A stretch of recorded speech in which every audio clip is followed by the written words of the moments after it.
Yeah, just being able, to be myself. Told me to go out there and have fun, and that's what I did. Anytime game time is hitting, I just want to be a great teammate up first and bring a lot of energy. So that's what I was trying to do. They talked to you about sliding a little bit. Oh yeah. Yeah. That part of the repertoire. Yeah, now, I mean, slide. my mom is a huge, fan of sliding. So I always get it from her, but now the coaches are on me as well. So what did she tell you after the game about that? We gotta slide. That's her thing. She's been saying it for years. Yeah. I'm learning. When you haven't played in a year, is that harder to accept though? The idea that you have to avoid contact sometimes? For sure. And I wasn't even trying to run the guy over. I just embraced for impact, and he's kind of bounced off me. How would you? But yeah, coming back and you just playing, you're not really thinking about, I need to slide. So being out of the game for so long, though, how gratifying was it just to be back on the field, seeing live action once again? Yeah, it was a surreal moment. That's something I've been dreaming about, since a kid, and be able to fulfill my dream, in front of my family, being there. It was a blessing just to be out there and showcase my talent. What do you learn about yourself out here? Just getting better every day. And that's the main component, and being a great teammate. What's your mom's name? Wendy. Do you have a sense of how much just playing in that game, helps your growth, helps your development? Right, practice is one thing, game reps are another. Helps a lot because the game speed is different from practice, and then you're in command. Coaches are on the field with you, so you're orchestrating the whole offense, to your speed, your tempo, and your rhythm. What did you like best about what you did, and what did you come away thinking I got to do better in week 2? I thought I did a good job of decision making, and just controlling the offense, having good tempo, getting up to the line, operating at a high level. All my checks and kills were right. My eyes were in the right place. So just continuing to play fast within my feet, and speeding up my mental process. Could you sense the boost that you gave the offense, though, when you came on the field and entered the game? And I guess what does that say about where you think you are entering your first really full season, real season? Like I said, I was just trying to bring some energy. However I can, we can get a spark going from anywhere, whether that be a quick screen from someone, a pull block, and getting physical on the line of scrimmage. So however I can come in and motivate my guys and play at a high level, that's what I want to do. Probably going to get a lot of reps here these last 2 games. I mean, Dane kind of indicated on the radio today that you'll play Saturday. Falcons check out. So what do these last 2 games mean for you and your growth? Yeah, just taking it one play at a time. That's all I want to do is just get better every play and learn, whether that be good outcome, bad outcome. Let's learn from every situation that we're put in. Did your mom text you that or tell you that in person after the game? Both. How would you grade that hit you put on the defense, though, man? Did you go back? I'm sure you went back and watched it that night, but just the hit that you had. Yeah, I was trying to stay off my phone as much as possible, but I definitely got a lot of text messages and DMs. Some big plays in practice. The fans were getting going. Just beautiful throws from Doc. Oh yeah, he's. I think we're still in the grind of it all.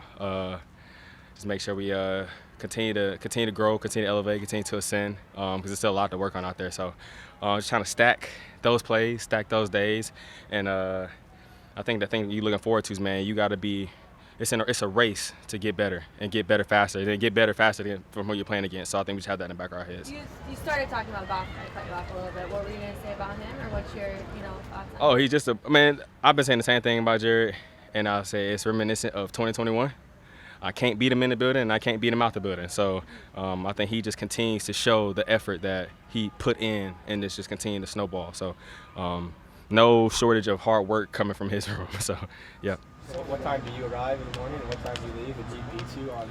Well, this is 2021. It was a few years ago. But, I was arriving early enough and late enough that it shouldn't have been no cars there. And his truck was in there every time. So I was like, I don't know how he sleeps. So, he's been doing that kind of work for a long time. So it's really cool to see. So many guys coming off of last season have talked about just doing a little bit more. What does that look like for you? Oh, man, consistency. I think even today I had enough MEs to fill the room. So just consistently being in the right spot, doing the right thing. And I think if everybody consistently do their part, that is doing a lot more than you think. Everybody in the right spot doing the right thing, so nobody else has to pick up your slack. That's a lot in the NFL, and I think plenty for this offense. So. Kalif, has there been an evolution of attitude out here that you've seen from then to now? I think even just this camp. I think yesterday I was making a joke, but we walked out the field and I was like, that feels like football. Between the aches, the pains, the grind, Still seeing a person across from me, that's your boy, but at the same time, like, you can't let him outwork you. And I think these last couple of days have been a fight through that, and it was really cool to see, just see how everybody reacted. And that's been just a grind. It feels like football right now. So. You saw J-Mo make some big plays. So there's obviously a hyper spotlight on him this game, really at all times. Just what do you think he's poised to do this season? Man, look, I think. Are you guys out here early? You see him catching passes early before practice? He's been doing that. He's been doing that a good bit for a while. He works his tail off on his details, especially him and JG out here. They're working, and he's working. And I think a lot of the work he's putting in is starting to show up consistently at what he's doing. So, like I said, he's working pretty hard. And he's in the routes he's running. He's in incredible shape. So you can tell he's been doing his part, man, and making sure he comes down with everything that he's doing, everything they're tasking him to do. He's showing up. So, but specifically blocking, I was watching him the last couple of weeks, man. J-Mo can block, so it's cool to watch him work. It's another year in this offense, another year under Ben Johnson. Last year, Jared Goff was top 5 in a lot of QB metrics. What is the next step? Is there another level that this offense can reach that hasn't been seen? I think the minute you stop growing is the minute this league starts outgrowing you. So I think you got to keep that mindset in there. There's always more to improve on, always more that you can do. And if you can look back at your film and you find no mistakes, then you must be the best to ever do it. But everybody I think can go back and look at film like, here's where we can be better. And I think you take that to heart and you come out here and work on it. So. A couple weeks ago, you said you were taking some notes from Jameson and Amon, just what they've been doing in their game, and how's it been working to incorporate those into your repertoire? Oh man, just I watch them work, and they don't save anything, and I think that's been kind of one of the things. Like, there's plays you can get tired, plays where maybe it's one play this, but it's a lot of different plays where you're fighting the fear in yourself, to be encountering yourself from fatigue, and you look at those guys, man, they give everything every play, and I'm just trying to make sure that trickle down within myself, but also trickle down within the rest of the receiver group, man, is go out there and give everything, you know what I'm saying, everything that you have every play, because it's that one moment that you don't, and the ball's in the air, it's coming your way. So just little stuff like that, just letting that effort give everything every play, and I believe everybody in the room has a talent and a work ethic enough to make plays, especially in the NFL, and I think if you give everything, you give yourself the best position to do that. So just reminiscent of that. Sorry, just following up from J-Mo. That one catch he made in the corner, like falling, and everyone went crazy to his helmet. Yeah.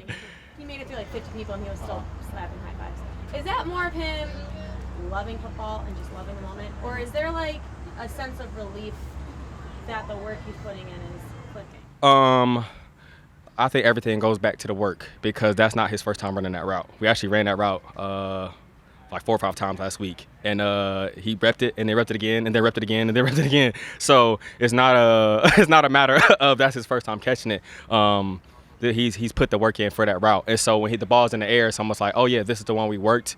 Watch you catch it 5 or 6 times. I'm not surprised at how it's going on. So I think that's just a passion about football, passion about the work, and then when the work comes to fruition, it's a good feeling. So. Dave had mentioned something the other day about needing a wide receiver 3 to emerge in camp. When your head coach is at the podium and says something like that, how does that motivate you and encourage you to do even more? I mean, I think it motivates everybody. I think there's an opportunity here for everybody, especially in that room. And but I think at the end of the day, especially in this league, it's also a lot of self-motivation coming with that too, because everybody, man, they're trying to make a name for themselves. They're trying to stick in this league. So I think the best thing that you could do, man, is give everything you can. This shouldn't be a stone unturned between catching jugs, catching punts, studying. Obviously, I got to study some more too, because I had all these MEs out here. But just the studying, just being consistent. Because like I said, once you stop growing, the league will outgrow you. And I think everybody's kind of take that mindset. It's like, I got to do everything that I can to make sure I stay. So. There's been a few times this training camp where your teammates have said your name in terms of being their big motivator. Like Joyce Fountain was like, I tried to retire and Kalif told me not to, essentially. How conscious are you of your leadership and what you're saying to these guys, or is it just second nature? I had a long road coming into the NFL, and a long road sticking in the NFL, and I had to learn a lot of lessons on the way. And at that moment, and I would even say I had some help coming up too. Just little advice here and there. And I like to say that I would love for knowing how hard it is to stay in this league. Anything I help do, my brothers out here that's grinding, I like to give them so that they don't have to learn the lessons that I had to learn. So if they already a step forward than I am to make it and stick in this league, because it's really, really, really tough. So it's good to just have a little bit of advice here and there, because there's some things that you don't know until you know it. And then at that point, for some people, it's been too late. You know, God given, I had another opportunity for a lot of things, but I wish I knew then what I know now. So knowing that, I try to give everything I can back. There's one I've been trying to mean to tell everybody. I'll give you two. And I told Isaiah the other day, I was like, man, look, run every route like it's coming to you, especially that first game, because you turn around and, like, it's your first NFL game, and you lucky, like, he may throw the ball, he may not. But if you run it like you're expecting it, your body's already ready to catch the ball. You're expecting the ball. It's just a different level of coming out your break. And then the second one was prepare like you're about to go play 21 or 17 games. Because when you're coming from, undrafted, practice squad, whatever it is, and you coming up, once you get there, it's not just one game that you have to be the start returner, the start receiver, or backup receiver on kickoff.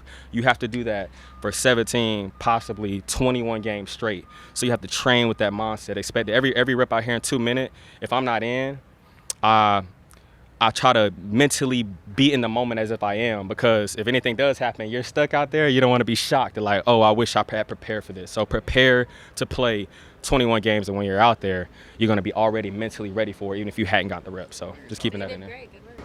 What are your thoughts on the kickoff rule so far?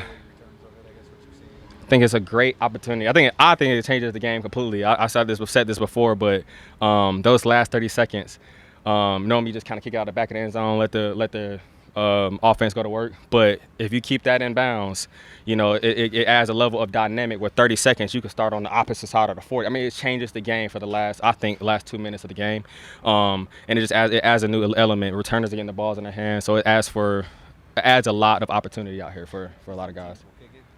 I have no idea. It's so new for everybody. Even the rules, the way it looks as returners, everything's so new. So I think what Phip's trying to do is you got to bank as many reps as we can and kind of learn it as it continues to grow. All right, thanks, Lee. All right, thank you guys.